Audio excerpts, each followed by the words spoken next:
Guys, how are you. Welcome to my YouTube channel PMS first year. देखिए, हम chapter number 5 पढ़ रहे हैं अष्टांग नृत्य का। आज ये 7th पार्ट है, उसे पढ़ते हैं। इससे पहले हमने 6th पार्ट में क्या पढ़ा गाइस, हमने पढ़ा था इशु वर्गः। ठीक है, आज हम मधु के बारे में पढ़ेंगे कि मधु क्या है, मतलब कि यानी कि हनी क्या है। ठीक है, हनी के बारे में पढ़ेंगे। जो शहद होता है उसके पास में कैसे गुण होते हैं ये पढ़ेंगे। सबसे पहले मधु के गुण पढ़ते हैं, हनी के गुण पढ़ेंगे हम। देखिए, यहाँ पे श्लोक लिखा है मैंने अष्टांग नृत्य की बुक का 5th चैप्टर का 51 और 52 श्लोक है। इसे समझते हैं, इसका मीनिंग क्या है।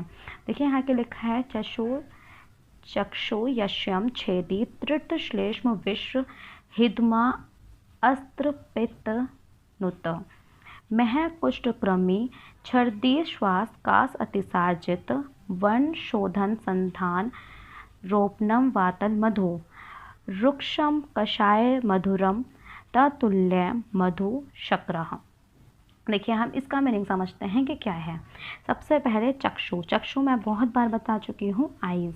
ठीक है, जो हमारा मधु होता है वो हमारी आइज़ के लिए बहुत ज़्यादा अच्छा होता है, हितकारक होता है। छेदी का मतलब क्या होता है, छेदी का मतलब होता है छेदन करना। अब ये छेदन क्या होता है, छेदन यानी कि देखिए, छेदन किस चीज़ का करता है, यहाँ पे श्लेष्मा यानी कि कफ। ये करेगा, कफ जब इकट्ठा हो जाता है, बहुत ज़्यादा इकट्ठा हो जाएगा तो उसे छोटे छोटे पार्ट के अंदर डिवाइड कर देता है, इसे बोला जाता है छेदन। ठीक है, छेदन करना, छेदी। तृड यानी कि प्यास, विष यानी कि पॉइजन, हिदमा यानी कि हिचकी, रक्तपित्त। ठीक है, मैं अगर आपने मेरी सारी वीडियो पीछे की देखी होंगी, अगर आप मेरे चैनल पर बने हुए हैं तो अब आपको इन सब का मीनिंग अपने आप बहुत अच्छे से याद हो गया होगा। छेदी का मतलब, तृड का मतलब, श्लेष्मा का, विष का, हिदमा का, ये क्योंकि मैं बार बार इन्हें पढ़ाती हूँ। देखिए, तो मधु के अंदर गुण क्या है, आँखों के लिए हितकारक होता है, छेदन का कार्य करता है, तृड प्यास को, और विष यानी कि जहर को, हिदमा हिचकी को, रक्तपित्त को, इन सब का क्या करता है, नाश करता है। ठीक है, अब मह कुष्ठ यानी कि स्किन डिजीज़, और कृमि यानी कि वॉर्म, छर्दी यानी कि वॉमिटिंग, श्वास यानी कि डिस्पनिया, कास यानी कि खांसी, अतिसार यानी कि डायरिया। जीत का मतलब क्या है, जीतने वाला। इन सबको क्या करता है, जीतता है, यानी कि इन सबको भी नष्ट करता है। व्रण यानी कि एब्सेसिस। ठीक है, एब्सेसिस का शोधन करता है। संधान किसे बोला गया है, संधान बोलते हैं जोड़ने को, जोड़ता है। और रोपण यानी कि हीलिंग करता है। ठीक है, और वातल जो वात कारक होता है, ये क्या होता है, वात कारक होता है। ठीक है गाइस, ये वात कारक होता है। अब देखो, यहाँ पे क्या लिखा है, रुक्षम वृक्ष होता है, कषाय होता है, मधुर होगा, और ये क्या है, मधु शर्करा के अंदर गुण होते हैं इसके। ये वृक्ष, कषाय, मधुर, ये जो होते हैं गुण किसके अंदर है, मधु शर्करा के अंदर है। अब मधु शर्करा किसे बोलते हैं, मधु शर्करा किसे बोलते हैं, हम देखते हैं। हम जब हमारा कोई शहद बहुत टाइम तक रखा रहता है तो क्या होगा गाइस, तो वो सूख जाता है, मतलब जो उसका वाटर वगैरह होगा वो सारा उसका ख़त्म हो जाएगा, शुष्क हो जाएगा वो। या फिर अगर हमने गैस पर रखकर उसका पानी जितना भी है उसे जला लिया गया, मतलब उसे सुखा दिया गया पानी को, तब उसे क्या बोला जाता है, मधु शर्करा बनता है उससे। देखिए, मैंने क्या लिखा है यहाँ पर, मधु शर्करा रखे हुए मधु का जल शुष्क हो जाता है, या आग के संयोग से जब मधु का जल सुखा दिया जाता है तब मधु शर्करा बनता है। ठीक है गाइस, आई होप आपको समझ आ गया हो। अब देखिए गाइस, इसके बाद में इस चैप्टर के अंदर 53 और 54 श्लोक दे रखा है। आपको वो जो है बुक से पढ़ना है, लेकिन मैं उसका मीनिंग आपको बताती हूँ।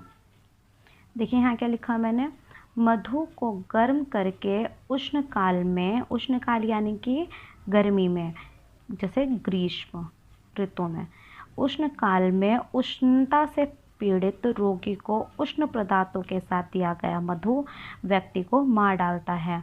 यानी कि अगर शहद को हमने गर्म किया और गर्मी के ही सीज़न में उसे दिया, और अगर वो व्यक्ति उष्णता से पहले से पीड़ित है, ठीक है, उसे हमने दे दिया उष्ण द्रव्यों के साथ में, पदार्थ के साथ में, तो क्या होता है, इससे उस व्यक्ति की मृत्यु भी हो सकती है। वो व्यक्ति जो है वो मर भी सकता है।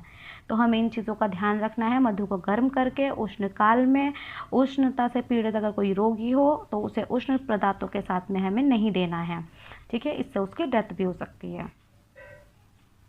अब देखिए गाइस, इसके बाद देखते हैं मधु के भेद। मधु के भेद यानी कि टाइप्स। कितने टाइप्स के मधु होते हैं? ब्राह्मर मधु, पैतिक मधु, शोद्र मधु और माक्षिक मधु। 4 तरह के मधु होते हैं। इन दोनों को अगर पथ्य रूप से प्रयोग किया जाए, मतलब किसका?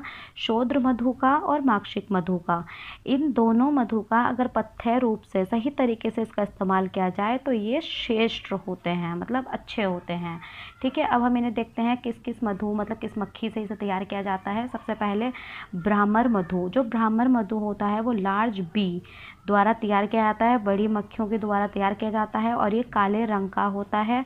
और अगर ये मक्खियाँ किसी व्यक्ति को काट लें तो उससे क्या होता है? मृत्यु भी हो सकती है, ठीक है गाइस। अब इसके बाद में आता है पैतिक मधु। पैतिक मधु क्या होता है? जो शहद होता है वो येलो कलर का होता है और बड़े आकार की शहद की, जो बड़े आकार की जो मक्खियाँ होती हैं, शहद की जो मक्खियाँ होती हैं, उनके द्वारा इसे निकाला जाता है।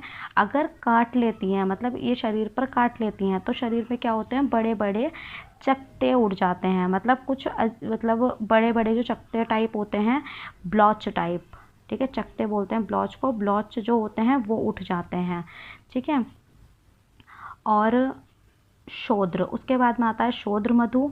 ये वर्ण कपिल, मतलब ये रेडिश ब्राउन कलर का होता है। इन मक्खियों को पाल कर भी, मतलब हम पाल भी सकते हैं, किसी जगह पर पाल सकते हैं और उनसे शहद निकाल सकते हैं, ये मतलब नुकसान नहीं पहुंचा सकती।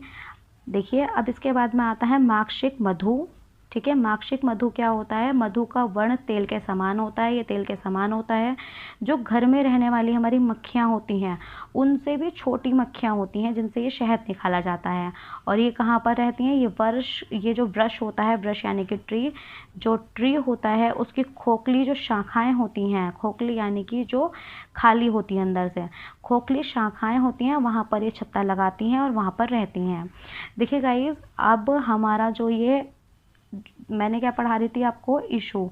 जो इशू वर्गहा था ये मेरा ख़त्म हो चुका है। इसके बाद में मैं नेक्स्ट लेक्चर के अंदर आपको तेल वर्गहा स्टार्ट करवाऊंगी। फिर उसके बाद में हम पढ़ेंगे तेल वर्गहा के बाद में पढ़ेंगे मध्य वर्गहा, फिर मूत वर्गहा, ठीक है गाइज।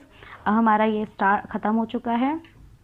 अगर आपको कोई भी प्रॉब्लम हो तो आप कमेंट बॉक्स में मुझसे लिख कर बता सकते हैं। Thank you.